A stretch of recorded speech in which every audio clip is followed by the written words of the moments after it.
والله ninka soo joogana waaya ummadda Soomaaliyeed maanta mustawaad ka joogtaan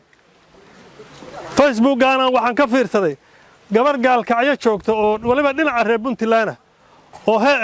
dhaanta tirinaysa waxay leedahay naagtii xila rabtay xawaadla aad ninkaana naagtii xila rabtay rag xiniiyala rabtay unsaas xawaadla aad laakiin maanta maxaan maraynaa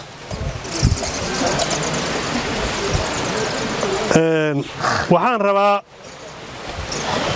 inaan maanta isdhaarsano habeenkii aad ceel qooxla joogteen 12 habeenkii ma seexan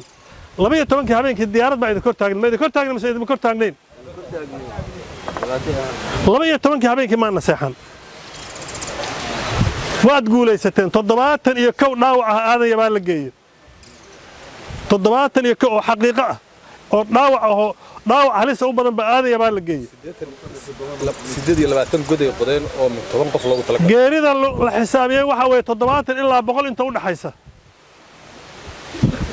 shabaab nin iga badiya raggan waa yaqaana shabaab goob kama baxa uusan ku jabin shabaab waad jabiseen waadna ka adkaateen ilaa meesha la yiraahdo meeshii ka koreysay bacda ka koreysay oo xaale laasqurun ilaa intaasaad soo ceyrsanayseen wallaahi haddana waa ku filana magac baad maanta inta madaxweynaha jamhuuriyadda Soomaaliya Xasan Sheekh tagay UN-ka yaa dagaalka Hiiraan miiska la saara oo laga hadlay oo adduunka oo dhan loo hambaliyay Hiiraan dagaalka aad ka socda iyo biladda maanta reer Hiiraan ka qaateen war biladii xagee dhignaa